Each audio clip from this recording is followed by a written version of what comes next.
Hi, I'm Dustin Abbott. I'm here today to give you a camera review, and usually when I am doing this kind of thing, I'm here to talk about sensor specifications, autofocus performance, all of those performance-oriented details. But today's camera is a very different kind of camera.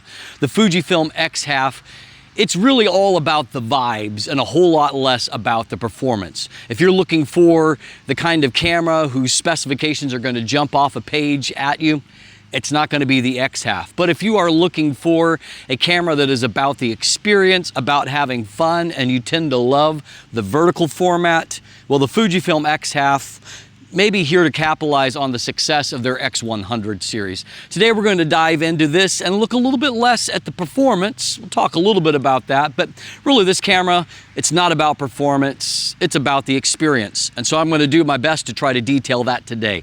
Let's dive in and let's take a look. Today's episode is sponsored by the all-new Fantom Tracker 2.0. Fantom has not only seriously upgraded the visual look of the card, but now we have a superior build quality made with tempered glass and metal alloys. This credit card size tracker can be locally tracked via a 90 decibel beeping noise, but also on a global level via Apple's Find My Network and its map. The addition of NFC means that you can also use the card to trigger an automation. Just tap it. The tracker fits perfectly in any wallet or bag and assures you won't lose your valuables. It has a built-in rechargeable battery that can be easily charged via any wireless charger, and a single charge can last up to 6 months. The Fantom Tracker 2.0 makes for a seriously cool gift, so visit store.fantomwallet.com and use code Dustin20 at checkout for 20% off. That's store.fantomwallet.com and use code Dustin20 for 20% off. So let's take a closer look at the design and the features here. So first of all, this thing is actually pretty pricey. It's priced in the US at about $849 US, right about $1,000 here in Canada. It's going to vary obviously from market to market from there, but certainly I think that Fuji is pitching this probably a little bit more on the premium side, definitely relative to performance. But then again, Fuji is probably the best company there is out there at the moment at capturing the whole vibes movement and allowing them to really market some of these products at a little bit more of a premium price point. So maybe it will sell like hotcakes, wouldn't surprise me at all. The first thing that stood out to me when I took this out is just how small it is. This really is very, very compact. In fact, it is half the size of the X100 series. So it allows it to be really, really compact, 4.2 inches wide, 2.5 inches tall, and just 1.8 inches deep. That's 105.8 millimeters by 64.3 by 45.8 millimeters. Now, obviously, you're not going to get much of a grip here. This is more of a pinch camera than it is wrap your fingers around some kind of grip. But again, it is extremely light. And so throw that wrist strap on, put it in your hand. And because it's so lightweight, and that weight's going to be a constant because it's a fixed lens, means that it's pretty easy to just throw there and pretty much forget about it because it only weighs, if you don't have the battery and memory card in it, it only weighs 191 grams or 6.7 ounces. And with the battery and memory card in it, it's still only 240 grams or 8.5 ounces, which is really, really impressively small. Now, there's not a lot going on here. If you look at the front, it's got a really clean look. This is the charcoal silver that I'm reviewing. There's also a classic silver along with a black finish. This charcoal silver actually looks quite cool. It's kind of a graphite color. I really like the look of the camera. Again, that's something that Fuji does great. Some of those classic grip textures that, go all the way back to, an old SLR that I've got sitting over here. It's a great look. From the front, there is what looks like a small LED panel, and that is the built-in flash. There's a switch on the side, so that was without the flash. Here is with the flash. Not super bright, obviously, but it is enough to give you a little bit of fill. What I found is that when using it to fill in decent light, as you can see here, I was able to put together a diptych. The one on the left is a without any kind of flash. The one on the right is with the flash. I actually like the look with the flash a little bit better. However, when the flash is needing to pump up a little bit more, for example, in this backlit situation, it gives you that classic overflash look that I'm not a big fan of, but some people seem to love for some reason.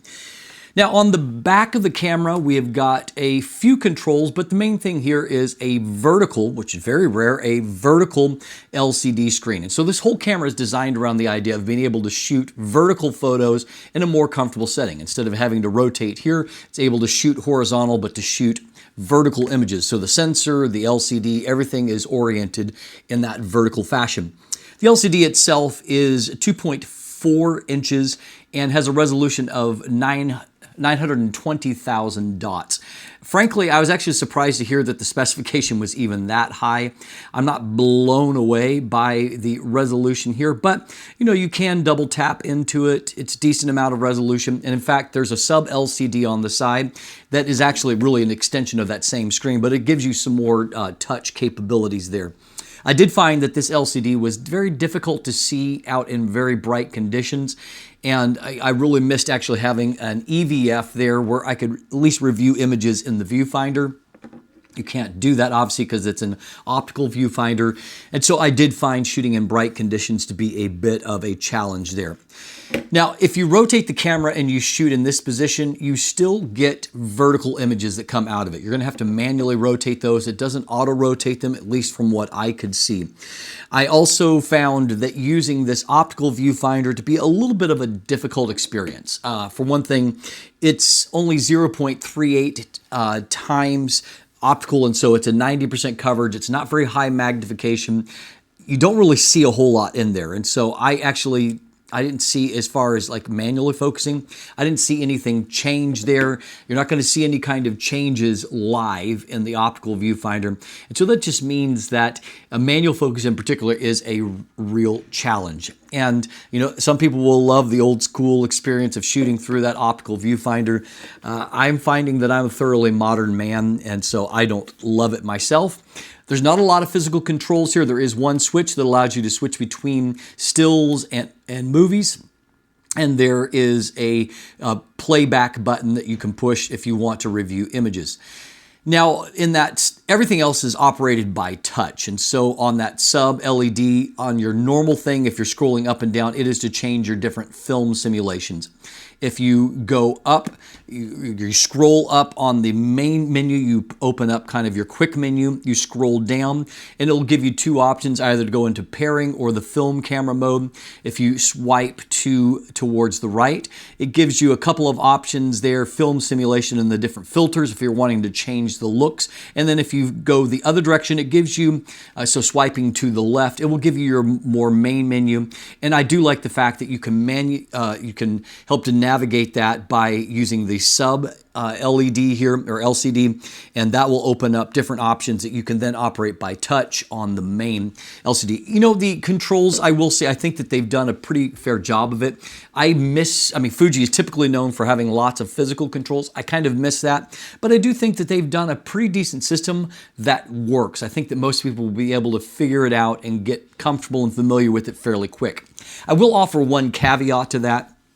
Our only control dial here is actually an exposure compensation wheel on the top, and the shutter button's in the middle of that. So what I find is if you want to shoot in manual mode, it's really quite a pain, because in manual mode, you actually have to touch on the shutter speed area on the screen, and then you have to scroll right or left to try to get to your desired shutter speed. It's not quick, and so I find actually, to me, the fastest way and best way to use this camera if you want a little bit of control over the images is to shoot in AV mode, aperture priority, and what that allows you to do is then just to, you can control the aperture on the lever on the lens itself, and then you can use exposure compensation to tweak your exposure a little bit, and that seems to work best in my opinion when it comes to that. There is on top just a cold shoe. It's not a hot shoe, so you can't use any TTL flashing. And there is a lever here on the back that operates kind of like old school film cameras, where you can use it to advance your image when you're in the film simulation mode. More on that in just a moment. In the meantime, you can actually use it if you pop it in. It allows you to look back at the previous image taken, and then if you hold it out, it will take you into the diptych or the 2-in-1 mode, to where you take in one image and then you're going to take a second image and it's going to go ahead and combine those into the side-by-side image. So you can use it for that. And then of course that leads us to the film camera mode. Film camera mode, the camera really does a lot of different things. The first step you're going to do is you're going to control what film roll you're going to use. So what camera stock you're going to use. So you go through those different options, and so you choose which one you're going to shoot with. Then you go into your setup, and that's going to be how big of a roll you've got, anywhere from 36 up to 72 shots in that. You choose whether or not you want the date stamp on, and then your exposure mode. Once you start that, you go into that and you get a different LCD reading. So you can't use the LCD for composition. It's basically just going to, and you have to advance. In between each shot, you have to advance like you would with film. And so you can't really see what you have shot until you develop that roll through the X-Half app. And so you can connect via Bluetooth and transfer those images. You can develop them. You're going to get the old negative sheet looking and get all of those images at that point. And so if you're really wanting to go kind of old school, you have to just compose using the optical viewfinder to give you a really old school experience. You can choose that. For me, it's kind of gimmicky, but for some people, they might really, really enjoy it. And it's got you the cues, when your roll is done. And so for that whole time, you're going to be shooting in that particular film simulation, because it's in essence like you're just using that roll. And so if you're wanting to see, for example, how that look is going to apply in a variety of shooting conditions, you might try just shooting a roll on that. But anyway, it's an experience, and so some people will probably love that, and will find that to be fun. There is just a USB-C port in terms of communications. You can charge the camera via that, and then you can also transfer images, things like that, from that. On the bottom, we have a single SD card slot, and then the battery is the MPW126S. It's rated at 880 frames, so you can go a long time in between charges there. The lens itself is a Fujinon 10.8 millimeter f2.8 lens, and so that's a 32 millimeter full frame equivalent. And you do, as mentioned, you have aperture control on the lens, and you do have manual focus control as well. We'll talk a little bit about that when we get into the autofocus section in just a moment. So overall, a fairly simple control scheme. The biggest standout here is how small and how light this camera is. Ergonomics are okay. They're not mind-blowing to me, but I suspect this is a camera that some people will have a lot of fun with. So let's talk about autofocus.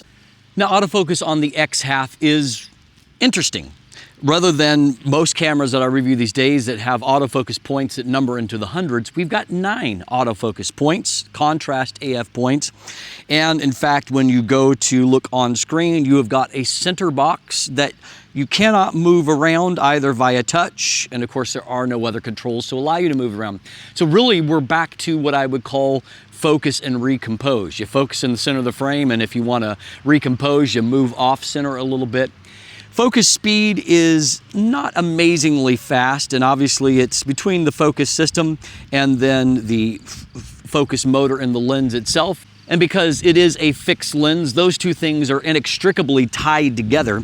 And so autofocus speed is, it's leisurely. It gets you there, and you will get a confirmation. You do have the different focus modes in terms of having AFC or AFS or manual focus. You can get eye detect, but eye detect, it works in some situations. It doesn't work particularly well in others. I found, for example, if I was in any kind of backlit situation, I was not getting any kind of eye detect. I was just mostly getting some hunting back and forth. So low light conditions, backlit situations, this focus system is not sophisticated, and it doesn't like those kinds of situations. I also found, unfortunately, that if I went into the film camera mode and I was only using the optical viewfinder is basically just glass. It's not really any level of magnification. There's no kind of focus confirmation going on there. And so, frankly, you don't really have a sense of what is being focused on in that film camera mode. And of course, you're not able to use the LCD for that during that time. What I found when I went to develop my roll is that probably at least half of the images were not properly focused.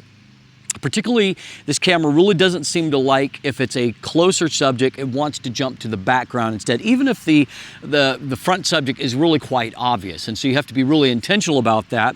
And so if you're shooting in normal mode, you have the opportunity to see, okay, it's not focused in the right area. You can try to focus once again. But in that film camera mode, you don't have that option. And so there was a lot of throwaways. If you want an authentic film experience, well, maybe that's it right there. So don't buy this camera if you're looking for any kind of high-end autofocus performance, because autofocus it gets the job done, but it is fairly leisurely. I will also note on the manual focus side of things on this lens that I found that when I was shooting in the film camera mode and using manual focus, it does give you a distance scale on the LCD screen. I didn't find it particularly accurate, and so I was about 3 meters, 10 plus feet away from my subject, and so I focused to that proper zone. And what I found is that when I looked at the image later, because I was in the film camera mode, I found that focus was really out only about 4 feet, a little over a meter away from here. So I didn't find that scale to be all that accurate. And so focus is interesting. And so in most cases, I would say that autofocus does work better than manual focus. Manual focus, you need a lot of rotations if you're at close subjects, and then it speeds up a lot if you're at more distant focus distances. And so it's, without the LCD screen, it's very hard to manually focus. With the LCD, it's still not all that easy because you're not getting any kind of magnification, not any kind of real focus confirmation. And so manual focus can be a little bit of a challenge. So overall, focus was an experience. Don't buy the X-Half if you're looking for an high-end autofocus performance, for sure. So a lot of those same truths we just talked about in the autofocus section, they are going to apply for autofocus during video as well. It doesn't seem to be particularly sophisticated to me, but you can see here, I mean, focus does move from one subject to another. Again, everything is vertical here, so this shoots in a limit of full HD, except for it's not the typical resolution frame size. It's 1080 by 1440. Your shooting options are basically your standard at 24 frames per second, and then you can shoot the high-speed mode at 48 frames per second. You can put videos side by side in a similar kind of thing. Again, to me, that feels a little bit gimmicky, but maybe you'll love that. Footage looks pretty budget. It's not particularly high resolution. It seems to me like it gets noisy really, really quick. And so it's going to look better in good lighting conditions, but if you're shooting into high ISO range, it falls apart pretty quickly. So on that note, let's talk about the sensor itself. So our sensor here is a smaller 1-inch sensor, and it is right under 18 megapixels of resolution. Now, if you're doing the side-by-side, the half image diptych style, you can get up to 33 megapixels. That's combining 2 images on 1 frame, but each one of those individual images is only going to be right under 18 megapixels. So the sensor itself, one of the limitations here is that there is no shooting in RAW, so it really makes it important to choose the look you want in camera, because you don't have the same flexibility you would with other Fuji cameras that you could shoot in RAW and then choose your film simulation after the fact. In this case, you're going to need to choose your film simulation up front, and obviously that's a big part of the overall shooting experience here. You also have the ability to dial in things like halation, light leaks, grain, different looks, and so that you can get in camera a kind of look, a recipe that you like. And I think you're going to have the most fun with the camera if you really learn the looks that suit you, and so that you can get images that are interesting. Obviously, one of the common things that's going to be here is adding on the date stamp to give it kind of that retro vintage type look. And so that is one of the things that you can do. Now, obviously, I'm not going to do the same kind of sensor deep dive because, frankly, the sensor wouldn't hold up all that well. I did find, for example, in this shot, I didn't realize that the shutter limit was only 1/2000th of a second, so it came out very overexposed. And so what I found is that I was able to recover in the JPEG reasonably well, but there still are some hot spots in there, some places where the highlights were blown out. I found generally that I just didn't have the same kind of latitude for manipulating images after capture. So I wouldn't say that dynamic range is anything to write home about. And certainly the type of high ISO performance, Fujifilm a lot of their sensors do quite well in this metric. This sensor, not so much. And so I found that if I was shooting in any kind of higher ISO situation, let's say anything above 1600, 3200 definitely, I would start to run into issues where there's just a lot of color noise in there. You can see at this shot at 12,800, which I would not recommend shooting at, that it's just kind of a mess. There's a lot of blotchiness here and there, and also some generalized kind of smoothing and loss of contrast as it tries to cope. This is not a sensor that's designed for the extremes, but rather this is the feels, the vibes kind of camera. It's shooting in more optimal situations. And if you shoot there, you can get some images that have a decent amount of sharpness. One thing that Fuji seems to always do well is colors, and so you use the right film simulation, you can get a nice look. And so in some ways, the images it can produce can be interesting, but if you're looking at it from a technical perspective, it's not going to wow you. I was able to get some images that I liked out of the camera, but again, I'm not sure that this is a camera for me. This is a camera more for my 21-year-old daughter, who recently went out and bought an old point-and-shoot camera because she likes the look of images that are over-flashed and washed out and have this kind of more analog, old school kind of vibe to it. And if that's what you're looking for, well, this obviously is going to give you a far more range of control when it comes to the film simulations and some of the retro light leak kind of looks that you can dial into in camera. That's really the best part of this sensor. So my conclusion is that this is a really unique camera. And I think about it, it's like, would this camera even have been released even 5 years ago? But Fujifilm has really tapped into what I would call the lifestyle camera market.